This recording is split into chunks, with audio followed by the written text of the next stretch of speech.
Après avoir appris sa nomination au prochain prime de la Star Academy, Margot s'est entretenue avec le directeur Michael Goldman pour débriefer de ses évaluations visiblement décevantes.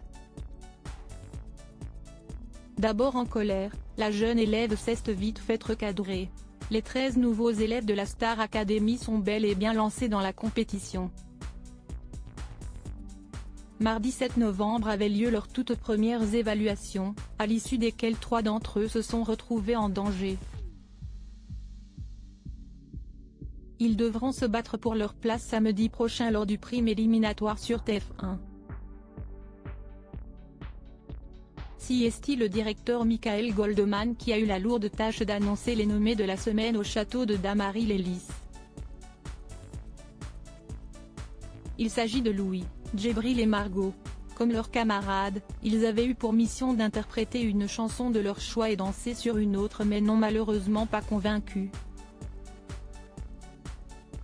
Michael Goldman les a ensuite reçus chacun leur tour dans son bureau, afin de leur apporter quelques explications. Et face à Margot, le fils de Jean-Jacques Goldman a tout de suite compris qu'elle n'était pas dans son assiette. Je suis déçue mais en même temps j'ai envie de savoir ce qu'il s'est passé, a-t-elle confié à son arrivée. Et d'ajouter, en premier lieu je suis en colère, je pense que si ça ne l'a pas fait CST parce que je ne suis pas assez allée dans la profondeur. Et en même temps ça me met en colère de me dire que si je ne parle pas d'un décès ou d'un truc qui m'a vraiment fait du mal dans ma vie, ce ne sera pas suffisamment touchant. Mais moi j'ai de la gratitude envers la vie et surtout envers ces dernières années où je me suis sortie de périodes qui m'ont fait beaucoup de mal. Je n'avais pas envie de revenir sur ces périodes et donc j'ai cette colère de me dire que ce n'est pas assez. Un point de vue quoi tout de suite contredit Michael Goldman. Tu as tort parce que cette évaluation, ce n'est pas un concours de souffrance, on ne note pas sur ça, rien à voir.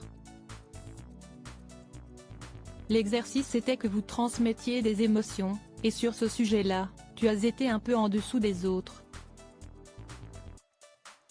C'était sur l'émotion, ce que tu nous as envoyé. On n'avait pas l'impression que tu étais avec nous, lui a-t-il fait comprendre. En outre, le directeur a souligné un véritable problème au niveau du choix de la chanson. Margot avait opté pour ne jamais oublier de Flo de la Vega, en s'accompagnant à la guitare. Moi je te le dis, je ne connaissais pas bien la chanson et je ne comprenais pas ce que tu disais, en termes de diction donc déjà si dur de s'accrocher au texte et à l'histoire qu'on te raconte. Donc à la fin, on reste un peu sur notre faim. Je pense que c'était une faute stratégique de choisir cette chanson, mais la faute aussi est pas de s'être trompé d'émotion ou d'histoire à raconter, a-t-il expliqué à la jeune femme de 25 ans qui est ressortie de cet entretien rebostée et déterminée à se maintenir dans l'émission.